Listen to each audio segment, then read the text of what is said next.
जी नमस्कार। जीपीएससी 2025 का कैलेंडर आ गया है। कैलेंडर आते ही आपको नया टारगेट मिलता है। मतलब कुछ लोगों को नया टारगेट मिलता है, कुछ लोगों को दुख भी होता है ना। और जो मुझे देख रहे होंगे उसमें से मैक्सिमम बच्चे मैकेनिकल के होंगे, तो थोड़ा सा कैलेंडर देख के वो दुखी हो रहे होंगे, पर दुखी होने की जरूरत नहीं है। सिविल वालों का, इलेक्ट्रिकल वालों का, बाकी जो नॉन टेक्निकल वाले हैं उनको अच्छा फील हो रहा होगा, क्योंकि उनके लिए काफ़ी सारी वैकेंसीज हैं। अभी तो हम लोग इंडिविजुअल वैकेंसी के बारे में डिस्कशन नहीं करेंगे, बाद में कभी वन बाय वन डिस्कशन करेंगे डिटेल में।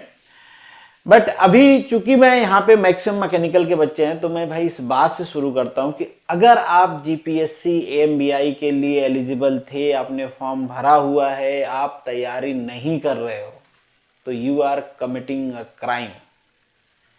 भाई ये आपका लास्ट चांस है, झोंक दीजिए खुद को। अगर आपने फॉर्म भरा है तो जितना ज्यादा टाइम दे सकते हो आप पढ़ाई में दीजिए। नंबर ऑफ वैकेंसीज ज्यादा हैं, ये आपके लिए अपॉर्चुनिटी है। दोबारा कब ऐसी अपॉर्चुनिटी मिलेगी भगवान जाने। और अगर आप नहीं पढ़ रहे हो तो मैंने पहले ही कहा भाई आप क्राइम कर रहे हो, और आपको तो कम से कम 14 साल की सजा होनी चाहिए कि आपने फॉर्म भरा, एलिजिबल हो, वैकेंसी के बारे में पता है, फिर भी नहीं पढ़ रहे हो। पढ़िए, रिवीजन करिए, टेस्ट दीजिए, मैंने शेड्यूल भी बना के दीजिए दिया हुआ है, वो फॉलो कीजिए। इसमें भी कुछ है आपके लिए, पर वहां पे नंबर ऑफ वैकेंसी कम है, कंपटीशन बहुत ज्यादा होगा, और इतने कम है कि आप में से बहुत सारे लोग फ्रस्ट्रेट होकर छोड़ देंगे। कुछ लोग नए होंगे, उनके लिए तो मैं ये एडवाइस करूंगा कि अगर आपने अभी तक स्टार्ट नहीं किया था तो आप एक बार प्लान कर लीजिए। अगर नॉन टेक्निकल आपका ठीक है तो मैं कहूंगा कि आप नॉन टेक्निकल में स्विच करिए, क्योंकि नॉन टेक्निकल में नंबर ऑफ वैकेंसी ज्यादा है, होपफुली आपको एज मिलेगा। और अगर बाद में अगर टेक्निकल की वैकेंसी आते हैं और आप चाहते हो यार कि नॉन टेक्निकल में नहीं हो पा रहा है, तो वो नॉन टेक्निकल आपके टेक्निकल के लिए हेल्प करेगा, क्योंकि हर टेक्निकल एग्जाम में 100 मार्क्स का नॉन टेक्निकल तो है ही। तो आप अगर नॉन टेक्निकल आपने पढ़ा है तो आपको एज मिलेगा। तो नॉन टेक्निकल पढ़ते रहिए अगर आप शुरू करने वाले हो तब। अगर आप पहले से पढ़ रहे हो, जो एग्जाम्स ऑलरेडी पेंडिंग है, तब तो आपको बिना इफ एंड बट किए उस पर फोकस करना चाहिए और थोड़ा कंसंट्रेशन बढ़ा देना चाहिए। जम के पढ़िए भाई, कोई इफ एंड बट नहीं। और अब 8th पे कमीशन आ रहा है सेंटर में, कुछ टाइम बाद आपके स्टेट में भी आ जाएगा। पैसा ही पैसा होगा, तो पैसा चाहिए तो मेहनत तो करना पड़ेगा ना। तो कैलेंडर पे चलते हैं और डिस्कशन करते हैं, थोड़ा सा एक ब्रीफ डिस्कशन कि आपके लिए वैकेंसी कौन कौन सी हैं, उनकी एलिजिबिलिटी क्राइटेरिया क्या है, और प्रीवियसली वो कब आई थी, कितने टाइम बाद आई हैं, क्या सिलेबस था अगर प्रीवियसली आई थी तो। वैसे तो बहुत डिटेल में डिस्कशन तभी हो पाएगा जब इंडिविजुअली डिस्कशन करेंगे। तो सबसे पहले, वैसे मैंने इसको मार्क इसलिए किया है, ये इंजीनियरिंग बैकग्राउंड के लिए नहीं है, पर अगर आप नॉन टेक्निकल से हो या फिर आप इंजीनियरिंग से हो पर अभी नॉन टेक्निकल शुरू करना चाहते हो, तो बिल्कुल ये वैकेंसी आपके लिए है। आप इसमें एलिजिबल हो, तैयारी करिए, अच्छी वैकेंसी है, नियरली हर साल आती है, तो एक वैकेंसी में कंसिस्टेंसी रहती है, आपको इंतजार नहीं करना पड़ता है, नंबर ऑफ वैकेंसी भी ठीक ठाक होती है। अगर आप पढ़ोगे तो सिलेक्शन भी होगा, ठीक है। इसके बारे में डिटेल कभी डिस्कशन करेंगे सिलेबस के बारे में। पर अभी अगर आप इंजीनियरिंग बैकग्राउंड से भी हो, अगर आपको शुरू करना है सरकारी नौकरी की तैयारी, तो आप नॉन टेक्निकल साइड जा सकते हो।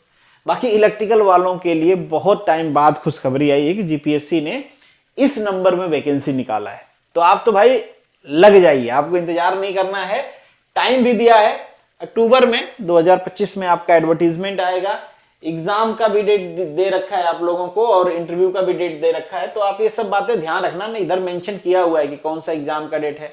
जो पहली डेट है वो आपकी एडवर्टीजमेंट कब आएगा, दूसरी डेट है कि आपका प्रीलिम कब होगा, तीसरा डेट है कि जो परिणाम होंगे प्रीलिम के वो, चौथा जो है कि अगर मुख्य परीक्षा है, अगर मेंस है तब, या फिर मेंस नहीं है तो इंटरव्यू होगा, क्लास 2 की है तो इंटरव्यू के लिए कब आपको बुलाया जाएगा। तो उसके हिसाब से आप प्लान कर लीजिए। पहले तो प्लान आपको प्रीलिम का ही करना है, तो प्रीलिम जब आपका एग्जाम है तब आप एकदम तैयार रहिए कि भाई प्रीलिम एग्जाम होगा, तो एकदम रेडी रहना है। तो टाइम देख लीजिए कितना बचा हुआ है आपके लिए, 8 से 9 महीने हैं, तो एकदम झोंक दीजिए खुद के। ये भी आपका इलेक्ट्रिकल के लिए ही है। फिर आ जाते हैं इस वैकेंसी के बारे में। ये वैकेंसी सबके लिए है, बट एक्सपीरियंस बेस्ड है। नंबर ऑफ वैकेंसी कम है, 8 है, पर क्लास 1 है, क्लास 1 की इतना ही वैकेंसी आती है, जनरली 10 से कम ही रहती है क्लास 1 की वैकेंसी, एक्सेप्ट देन कि आप एडमिनिस्ट्रेटिव सर्विसेज की नहीं कर रहे हो। इसके लिए क्राइटेरिया यही है कि आपके पास ग्रेजुएशन होना चाहिए, मतलब बीटेक होना चाहिए, और आफ्टर ग्रेजुएशन 5 ईयर का एक्सपीरियंस होना चाहिए, किसी भी टाइप का एक्सपीरियंस चलेगा, इंडस्ट्री का एक्सपीरियंस हो, टीचिंग का एक्सपीरियंस हो, इंडस्ट्री में क्लास 3 से ऊपर के लेवल का एक्सपीरियंस हो, तो आप इस वैकेंसी के लिए एलिजिबल हो। इसका सिलेबस अगर आप जानते हो तो एक वैकेंसी आई थी प्रिंसिपल क्लास 2 की, उस वैकेंसी का जो सिलेबस है सेम सिलेबस इसका भी है, मैं आपको दिखा भी देता हूं। हालांकि ये 2022 का सिलेबस है, चेंज हो सकता है, पर सिमिलर सिलेबस है, कुछ चेंजेज हैं और कुछ चेंजेस पॉसिबल हैं, क्योंकि नए चेयरमैन आए हैं, आपको पता है कि कुछ कुछ चेंजेस जो करते रहते हैं, तो एक्सपेरिमेंट भी काफी हो रहे हैं जीपीएससी में। ये जीके जीएस वाला पोर्शन तो चेंज हुआ ही है, तो चेंज वाला ही आएगा इसमें भी, ये वाला हटा दीजिए आप। बाकी जो कोर सिलेबस है वो कोर सिलेबस में आप देख पाओगे कि हो सकता है थोड़े बहुत चेंजेस रहे, पर मैक्सिमम पोर्शन ये रहेगा, और ये वही सिलेबस है जो आपने प्रिंसिपल क्लास 2 में पढ़ा होगा, सिमिलर सिलेबस है। तो अगर आप पढ़ रहे थे, इंटरव्यू की तैयारी कर रहे हैं, तो आप तैयारी करते रहिए। अगर आपके पास 5 ईयर का एक्सपीरियंस है, या फिर जब तक वैकेंसी आती तब तक हो जाता है, तो देखिए सेम सिलेबस है, ये टेक्निकल का पूरा सिलेबस एज इट इज है, एक्सेप्ट देन की एलिमेंट ऑफ सिविल इंजीनियरिंग इसमें भी नहीं था, सिविल इंजीनियरिंग बाद में जोड़ा गया है, तो होपफुली उसमें भी जुड़ जाएगा, ठीक है, सिविल इंजीनियरिंग उसमें भी जुड़ेगा। एक्स्ट्रा क्या है यहाँ पे आपको जो पढ़ना है, कुछ लॉज पढ़ने हैं, वो आपको अलग से पढ़ना पड़ेगा। ये कुछ लॉज हैं 10 से लेके 18 तक, तो ये 9 पॉइंटेज के लॉ हैं, यहां से नंबर ऑफ क्वेश्चंस रहते हैं, क्योंकि टोटल 18 पॉइंट आपका सिलेबस है। 18 पॉइंट सिलेबस में आपके 9 पॉइंट जो हैं वो लॉज के हैं, तो डेफिनेटली 50% के आसपास का ये सिलेबस है, पर 30 से 40% क्वेश्चन यहां से रहते हैं, नंबर ऑफ क्वेश्चंस रहते हैं काफी सारे, तो ये भी इंपॉर्टेंट है, ये आपको सेपरेटली पढ़ना पड़ेगा। ये प्रिंसिपल वाले के सिलेबस में नहीं था। पॉसिबल है कि यहां से कुछ चीजें ऐड हो सकती हैं, कुछ सब्सट्रैक्ट हो सकती हैं, पर आप सिलेबस का इंतजार करोगे तो फिर करते रह जाएंगे, क्योंकि सिलेबस कब आएगा, जब एडवर्टीजमेंट आएगा। एडवर्टीजमेंट कब आने वाला है, वो आएगा जुलाई में, नवंबर में आपका एग्जाम होने वाला है। मान लीजिए जुलाई में एडवर्टीजमेंट आता है, और जुलाई के बाद अगस्त में सिलेबस आता है, तो सितंबर, अक्टूबर, नवंबर आपके पास 3 मंथ रहेंगे, तो 3 मंथ में आप कैसे प्रिपरेशन करोगे। तो मैं यही कहूंगा कि आप तैयारी करना चाहते हो तो स्टार्ट कर दीजिए तैयारी, पढ़िए इसके बारे में जितना मैक्सिमम पढ़ सकते हैं, ठीक है। नेक्स्ट, ये उनके लिए है जो नॉन टेक्निकल साइड जाना चाहते हैं, तो जरूर तैयारी करिए, ये भी आपके लिए अपॉर्चुनिटी है, इसका भी जनरल पेपर ही होता है।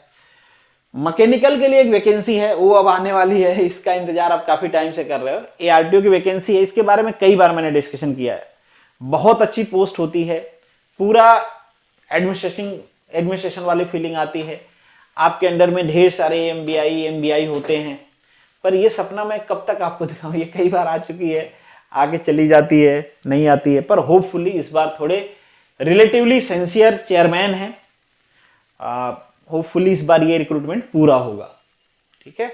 इस बार ये लैप्स नहीं करने वाला है। 2018 के बाद, मतलब आफ्टर 6 ईयर ये वैकेंसी आई है। क्लास 2 मेंशन है इसमें, पर ये क्लास 1, मैं तो कहता हूं क्लास 1 से भी अच्छी पोजीशन होती है कई मायने में, जो इससे पहले हमने क्लास 1 का डिस्कशन किया, क्योंकि यहाँ पे आपको पावर बहुत मिलता है, एक पूरा एआरटीओ ऑफिस आपके अंडर वर्क करती है, तो बहुत अच्छी वैकेंसी है।